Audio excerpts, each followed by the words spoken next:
everyone. It is Tuesday, terrific Tuesday, the last Tuesday of the last day of August 2021.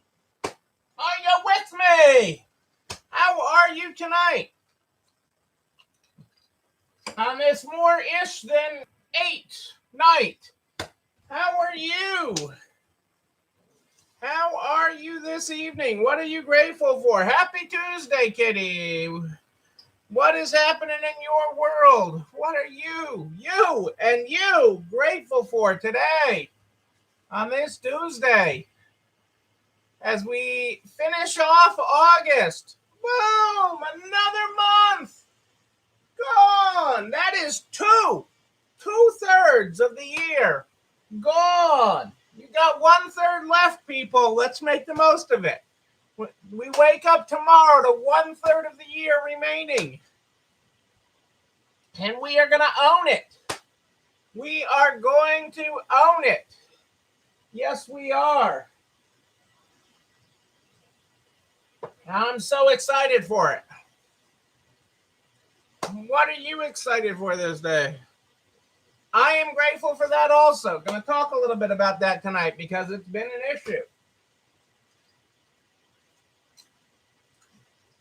I'm going to talk about that. Hello, Adele and Dazzle. Dazzle, it is treat time. It is treat time. Whew, I want a treat. I think we should all get a treat.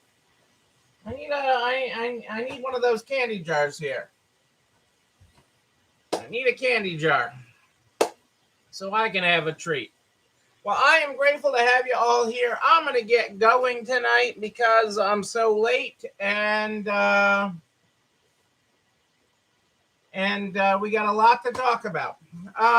Tonight, in the Good Morning, Good Night book, where we start this program every night, we are on page 142. Good morning from the younger version of you who couldn't wait to be you at this age right now. Boom, there you go, people.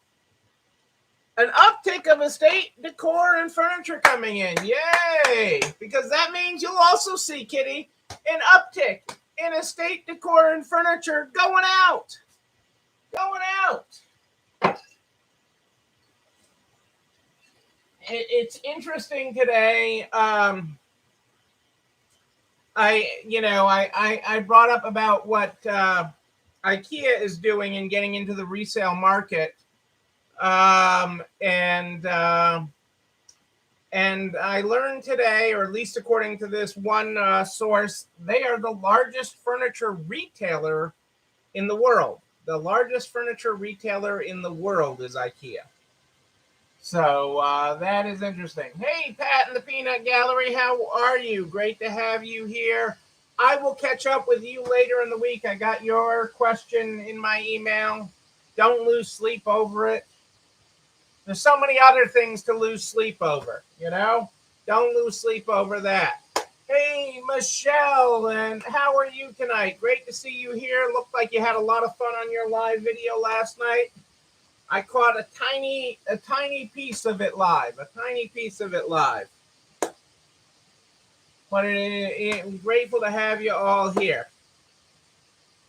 You know, I wanna.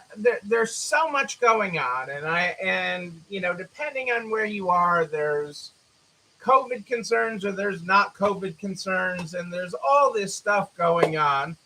I wanted to share a couple of things with you. One, I was in Costco today, and restrictions are back on paper towels. Okay, I was only allowed to buy one package of Costco paper towels. There were restrictions on that, but there were not restrictions on tissues and toilet paper. There's a lot going on, Michelle. There's so much going on. But here we are. We're getting ready to start the last third of the year tomorrow. Tomorrow, on week 76, 77, we are going to kick off the last third of the year. But, I thought I'd make you cry, laugh, somewhere in between. We all think of different issues. We've all had social media terrorists or customers that aren't happy or Karens, for lack of a better term, in our world. And do you want them associated with your brand? Did I get cocktail push pops at Costco today? No, I was at the Costco without alcohol. Our Costco's in Connecticut do not have alcohol. Hey, Kelly, great to have you here. So we've all had that. Yes, we are broadcasting it on Facebook and YouTube. I don't know what Facebook did to us last night, but I cleared off everything off my phone to try to give Facebook as much room. We're broadcasting on both Facebook and YouTube. Any problems, hop on over to YouTube. Cassandra's got the link for you in the comment. But, so we've talked about that before, these different, people that can attack you or attack your business or just you're fed up with, and, as the war in Afghanistan comes to a close, okay, and I'm not getting into politics on that. I'm not dealing with the politics of any of it. There's a lot with all of that, and I'm truly saddened by our recent loss of life and all the loss of life during the whole time we were there.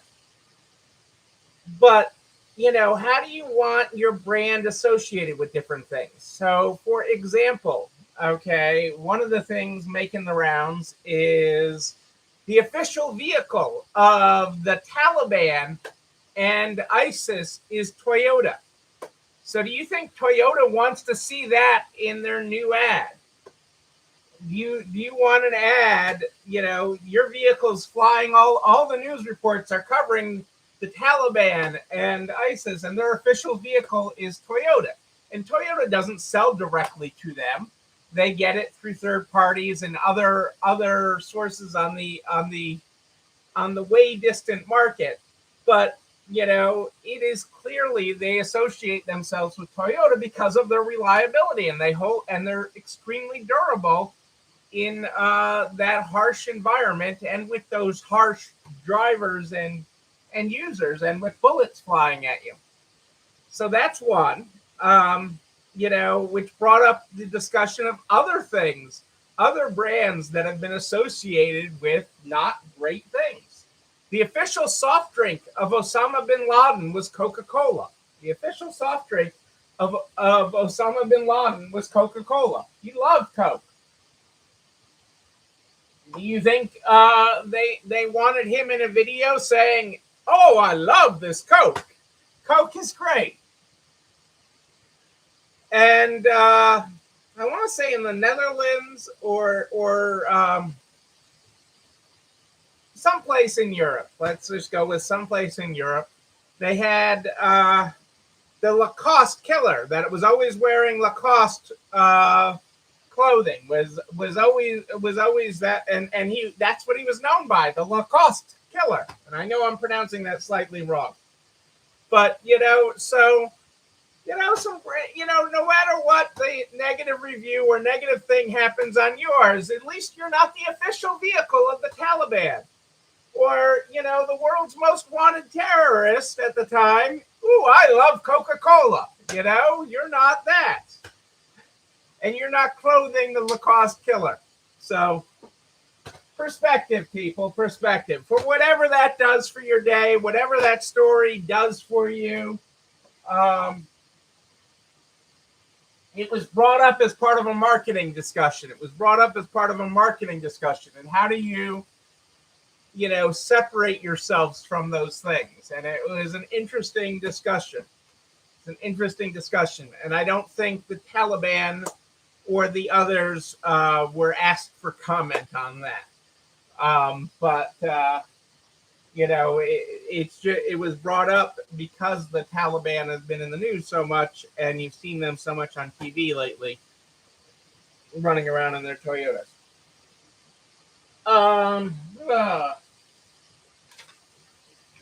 Our quote of the night. Sometimes I just go off on a tangent. Sometimes you just don't know what you're going to get from me. You don't know what you're going to get. I like this quote. The moment you don't know whether you can fly, okay, the moment you don't know whether you can fly, you cease forever to be able to do it. Think about that. The moment you doubt whether you can fly, you cease forever to be able to do it. J.M. Barrie, playwright, throws that quote out to you. I tried to fly a lot. I mean, I had a second floor bedroom. I opened the windows. It did not make my mother happy. Let's go with that. Let's go with that. Walgreens has announced that they will be raising their minimum wage by, this is what's really surprising with this. Not that they're going to be raising their minimum wage to $15 per hour, but that they are going to do it incrementally and hope to get there by November 2022. They hope to reach their minimum hourly wage by November 2022. Its current starting wage is $10 per hour, except for where required by law to be higher. But they said that half of their 190,000 hourly workers earn at least $15 an hour. This keeps in mind, CVS recently took away its education requirements for workers. They don't have any education requirements. And they plan to raise their pay to $15 from $11 by July 2022, with phased-in increases starting as soon as this month. Walgreens said the increase will cost them $450 million over the next 3 years. And about a third of those costs will be incurred in 2022. I like their quote. Investing in and rewarding our team members is not only the right thing to do, it's highly important to retaining and attracting a talented workforce and to continuing to serve our critical role in community healthcare.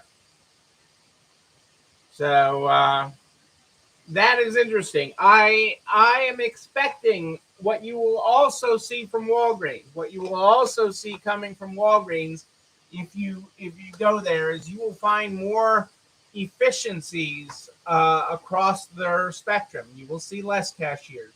You will see more self-checkout. You will see other things that they do to increase efficiencies and decrease that $450 million in pay. They did that based on their current staffing counts, but I bet you if we fast forward a couple of years, they will actually have less store staff that will apply to. So I share that for what it's worth, people. I share that.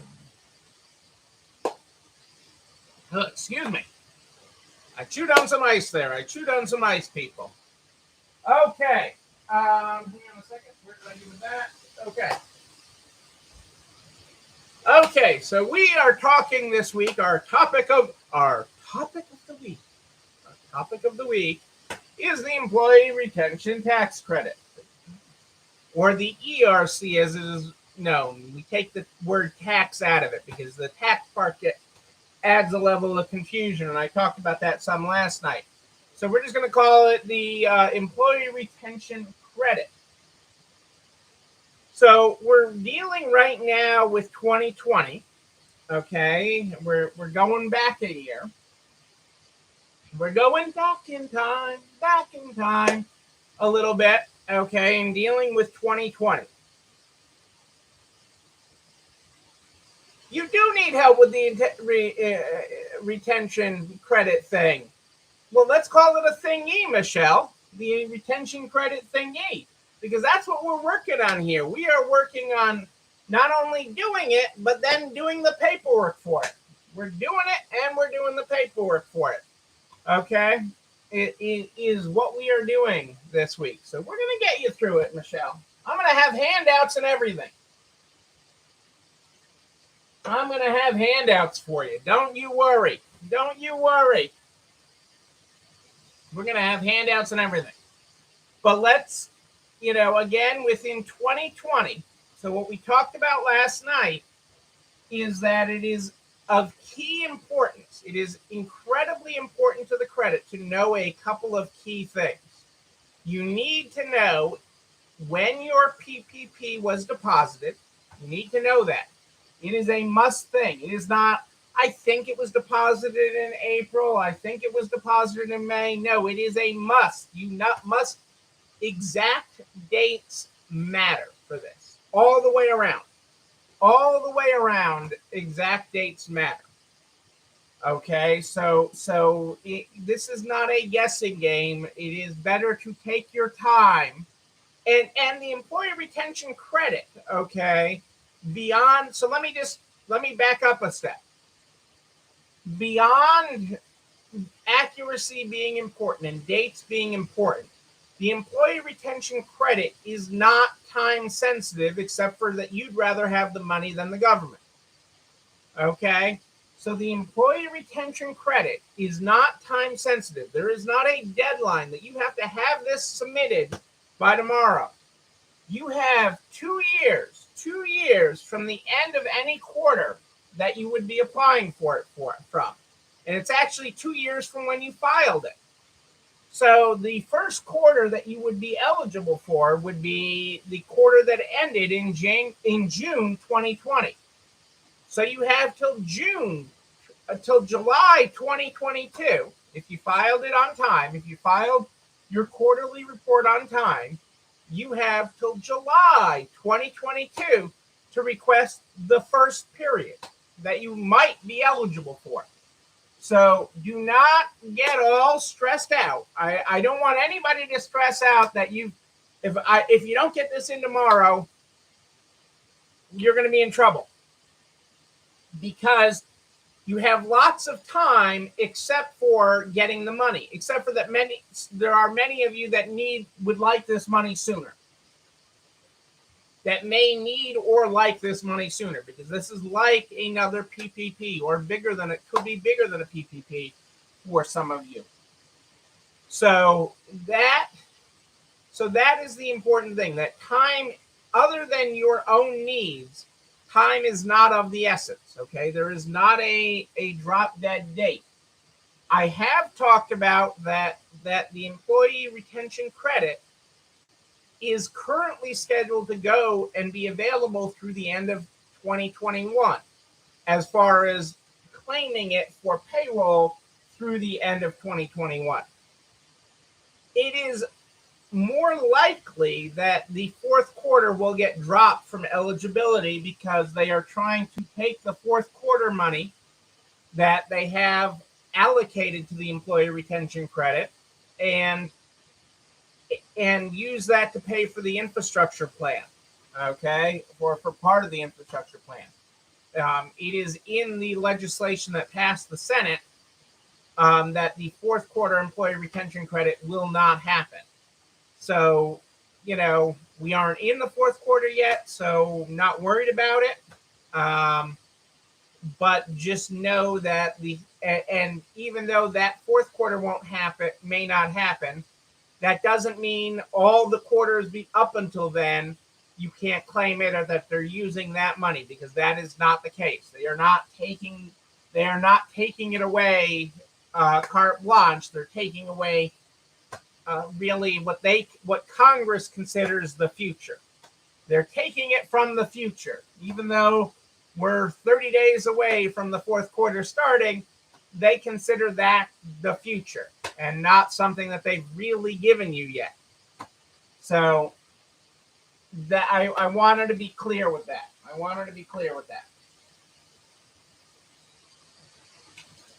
Okay. So that is that part of it. And I know this whole topic is going, and it already has, because my inbox has been pretty has picked up a lot of steam today. Okay. that there will be lots of questions, a lot of individual idiosyncrasies, and we will talk about them. And I will do lots of one-on-ones with y'all to make sure that we take care of whatever idiosyncrasies you have to make sure you're able to maximize the credit, because I want you to get every penny. Every penny. I don't want the government keeping one penny of money you are entitled to. Okay, I want you to stick it, not stick it to the man, because this is money you're entitled to. You're not even sticking it to the man. You're not even sticking it to the man. You are asking for what you are entitled to, and so I want you to be able to do that.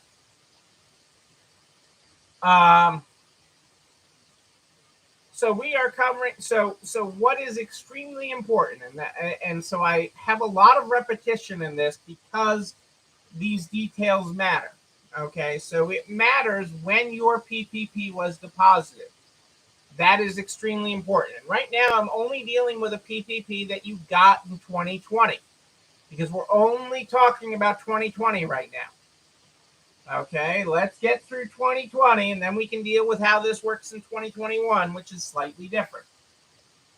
Okay, so your PPP, any PPP in 2020, you need to know the exact date that it hit your bank account. Not the day you signed the paperwork, not the day you filled out the application, the day it actually was deposited. What day on your bank statement does it say you got money? You've got money. It's kind of like the you got mail thing, but you got money. Okay, what day did that happen? That's step one. Step two. If you have already applied for forgiveness on your 2020 PPP, which most of you have, on your 2020 PPP, you need to know what you said on that 2020 PPP forgiveness form. Not what you think you said, what you actually said. So hopefully you have a copy of what you submitted, or you took good notes on what you submitted to your bank. Not only that you asked for forgiveness, okay, there are two key parts of that forgiveness application that matter to the employee retention credit.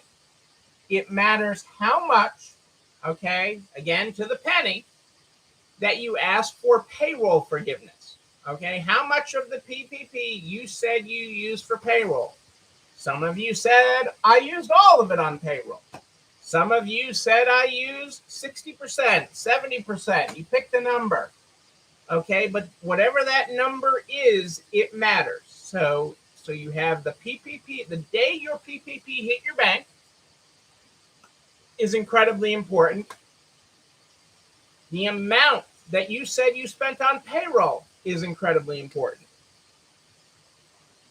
And the last PPP part that is incredibly important, okay, is the length of time that you said that you used the PPP.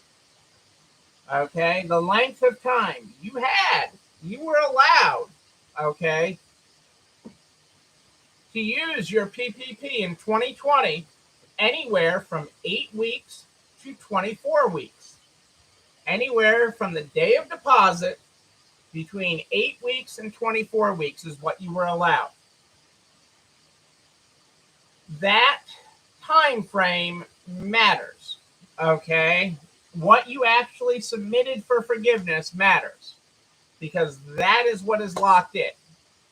That is what allows us to work those amounts for your employee retention credit one way or the other. And so you have to know those numbers. You have to know those numbers. I'm not going to make you a mathematician in this. Shoot, I'm not a mathematician. Okay, I'm not out to do that. But I am out to, there are some key figures that you, and points in time that you need to know. And those are 3 points that you need to know. Okay? Hang on a second. Where's my pad of paper? I'm making my handouts on the fly here, so I guess I gotta make a couple of notes here. Even though I'm talking about it. So we got your PPP deposit date. We got amount of PPP spent on payroll.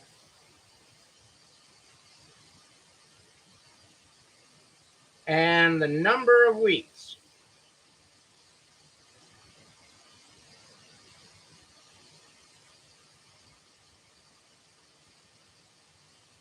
And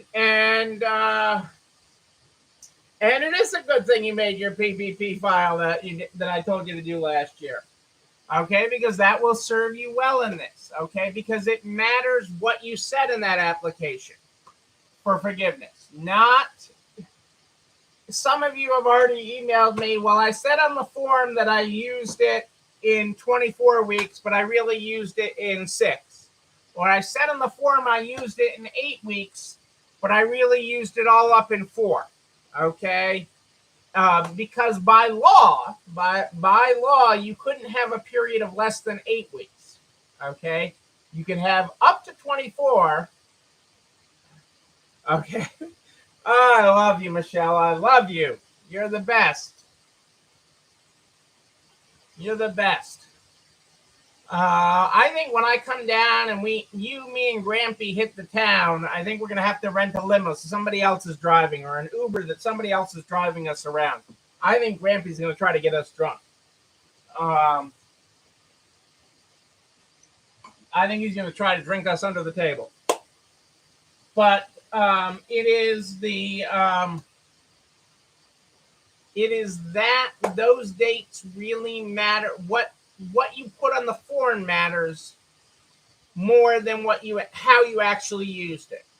Okay, we're going to come back to how you actually used it to make sure you're in legal compliance. But the dates that are on these forms is what matters. Okay, the date on your bank statement is what matters. Okay, I can't stress that enough, because that is what you sign under pains and penalties of perjury.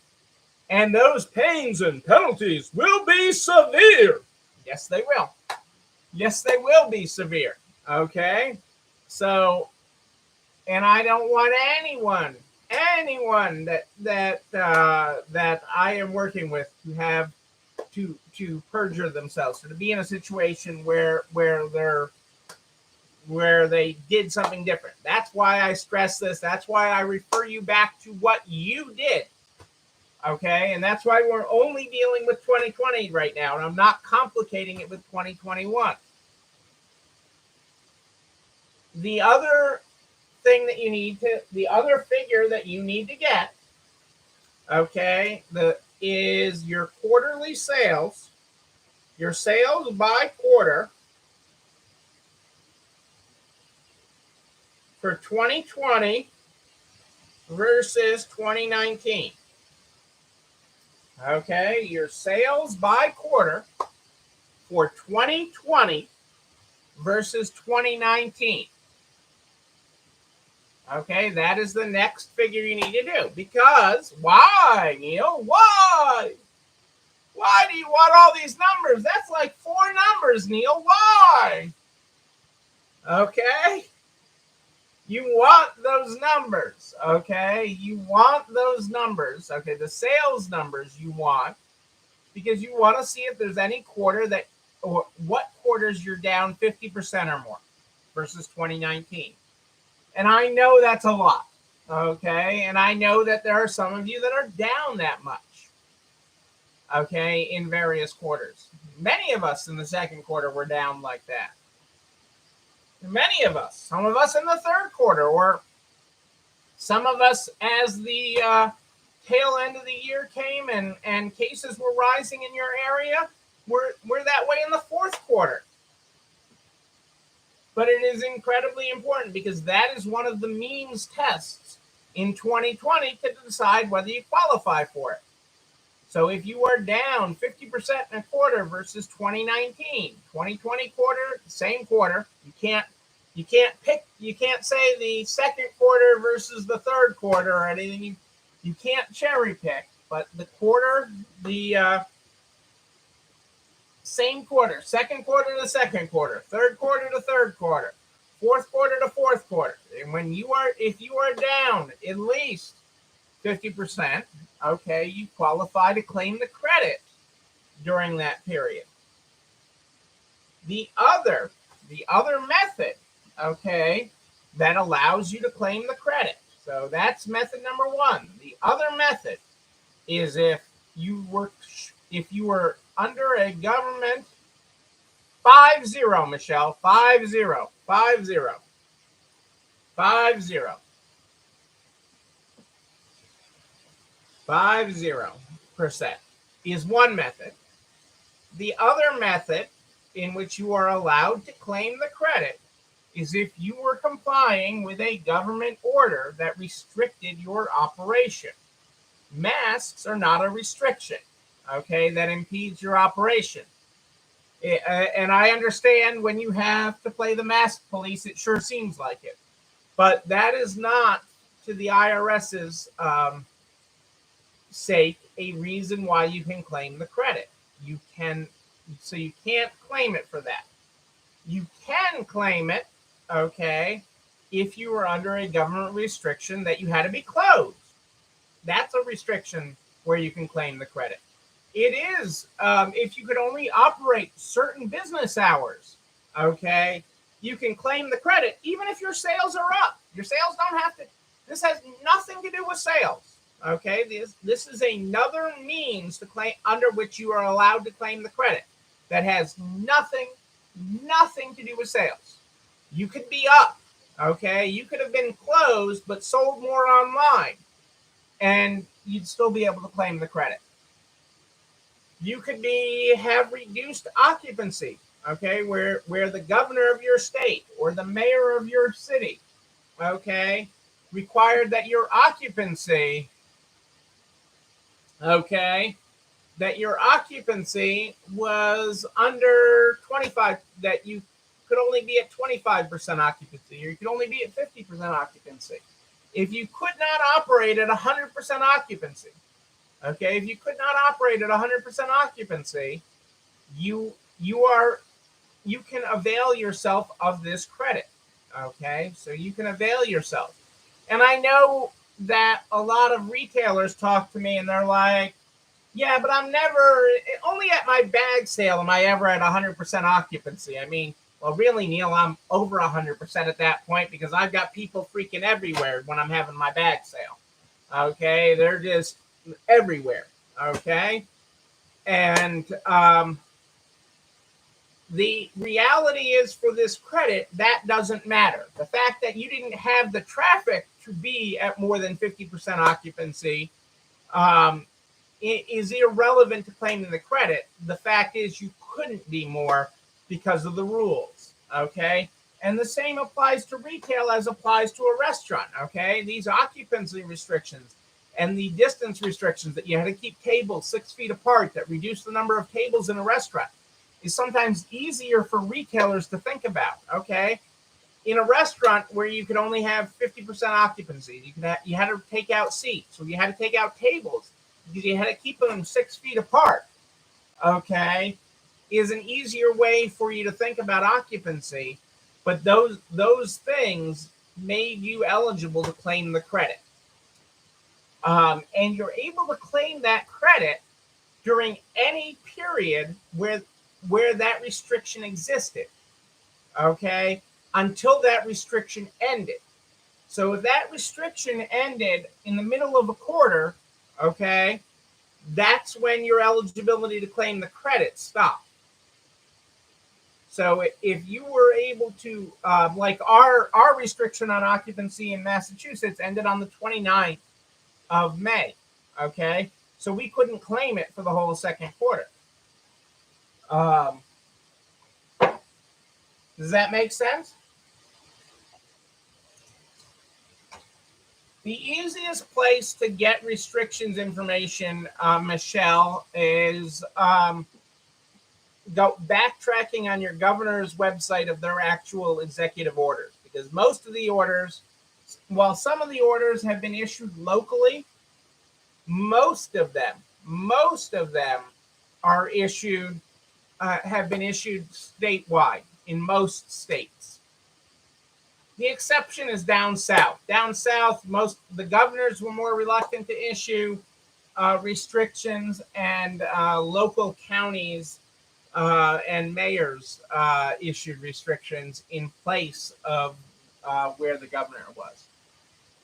But mostly the governors did restrictions. But you want to know when they ended, when they were in place and when they ended, okay? Because that is the period where you were restricted. Even if your sales were up, if you were under a restriction, you know, you can claim the credit. It doesn't matter that you found another way to still do more business, that you did more lives, you drank more wine during your lives, and you sold more than you normally sell in store. Does not matter. Does not matter. Sales is irrelevant. Sales is just one test. That's one way to claim the credit. Okay, is if your sales are down. The other way is if you are under restrictions. Okay, a lot of the states that lifted restrictions quickly, really around July 4th was a date. July 4th of 2020, July 10th. In that area, a lot of states lifted their regulations. Like I know Indiana was right at the beginning of July. I want to say either the 5th or the 10th. Somewhere right in there, they lifted all their restrictions, or a lot of their restrictions. It's one of the states that I know specifically. So there is a lot of that. Maryland kept them long. A lot of the northern states kept them longer.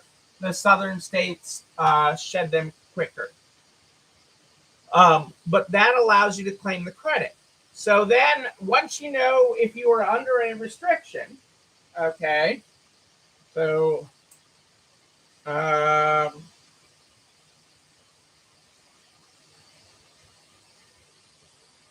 on a second. I got to make my own notes so I can make handouts from all this. Then the next thing you need is payroll journals. You need payroll journals. You need your payroll journals from all your payrolls, not just how much you spent on payroll, okay? You need to know each and every person you paid, okay, during these periods, okay? You need to, and it's by quarter, so we need to look at this by quarter, and we need to look at each and every person you paid. So you need a payroll journal for all these time frames broken out by quarter. Because you need to look at how much each person earned in wages during that quarter.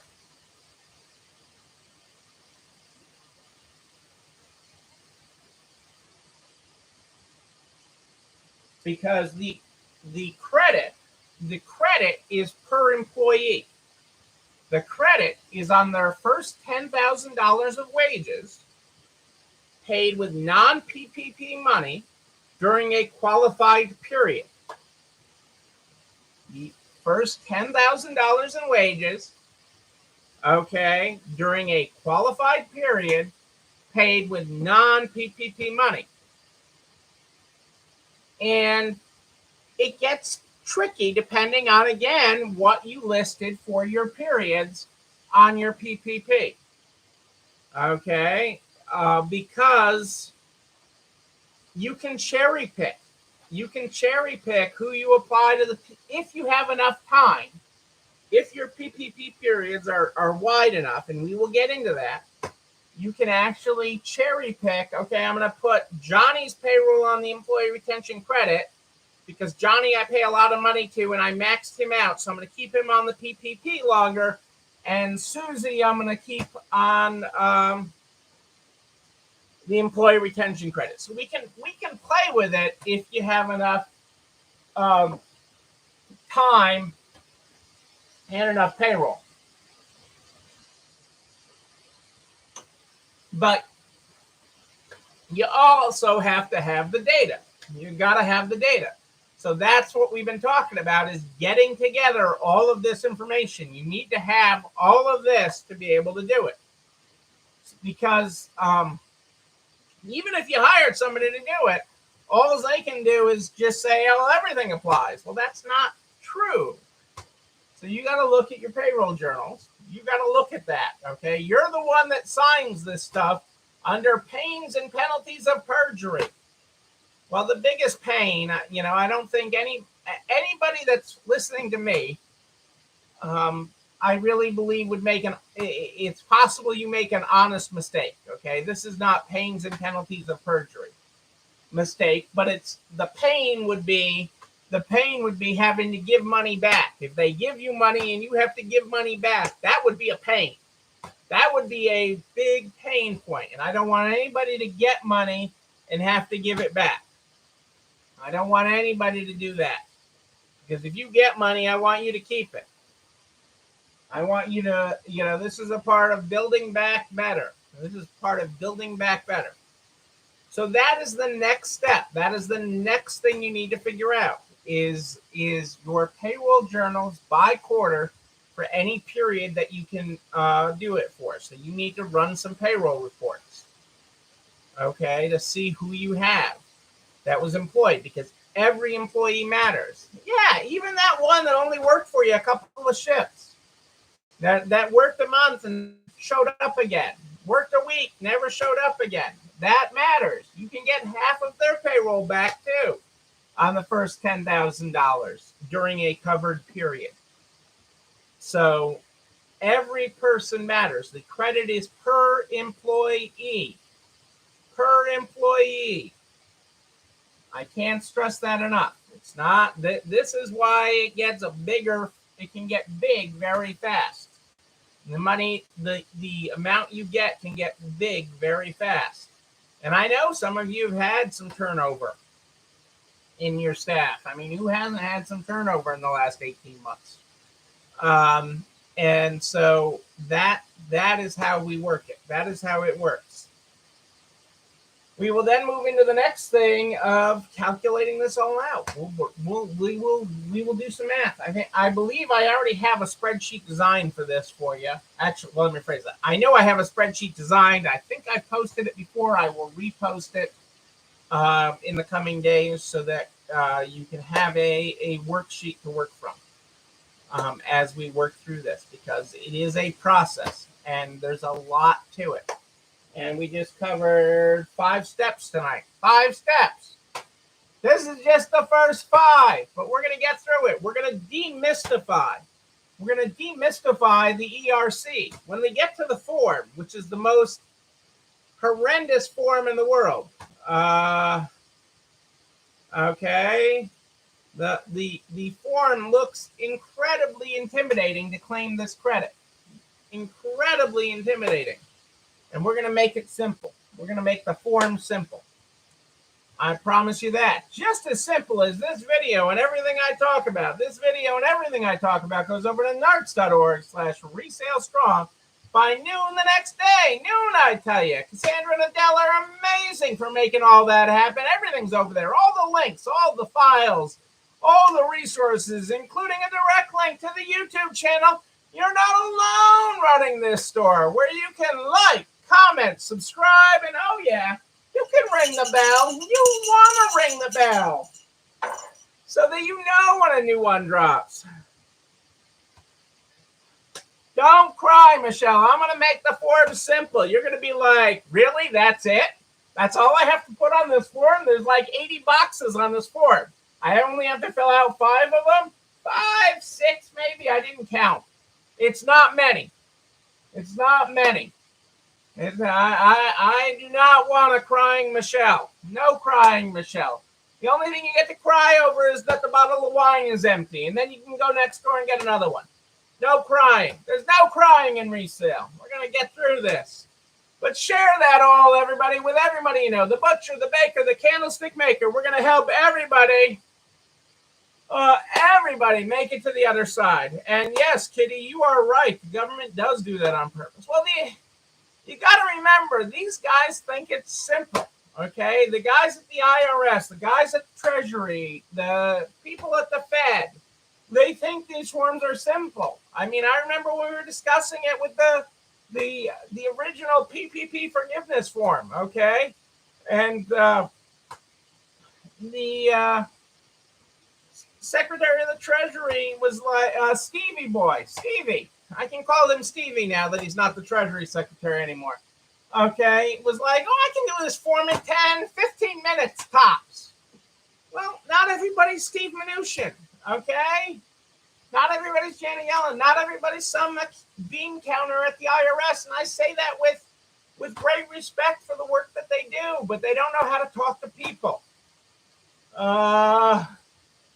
They don't know how to talk to people, and they don't know how to do anything with forms.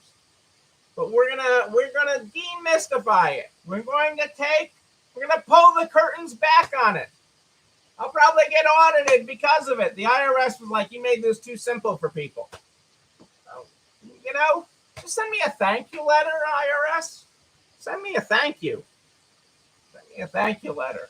Box of chocolates letter, bottle of scotch, IRS. You can send me that.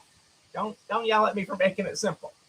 I am here every night at More 8 Than Ish every night, live in the Nards private Facebook group and streaming on YouTube. But if you have a question in between, you just email me, Neil, Neil, at ECIstores.com, Neil, at ECIstores.com. Ladies and gentlemen, we start this program every night with the Good Morning, Good Night book. That's where we start. If you were not here at the top of the program, our good morning on page 142 was good morning from the younger version of you who couldn't wait to be you at this age right now. Our good night tonight is good night from the older version of you who remembers the very moment you are in right now and is grinning from ear to ear because you have no idea about the wonders ahead. Boom! There's your graphics, folks. Ladies and gentlemen, I am Neil Abramson. I do like a good party, a wedding, a bar mitzvah even. We will party again. We will party in person. And when we do, you know what? I'm going to be there with you. But until then, and until tomorrow night at More 8 Than Ish, know that you and you, but most importantly you, yes, you're not alone running this store. Have a great night, everybody. I'll see you tomorrow. It's time for dessert.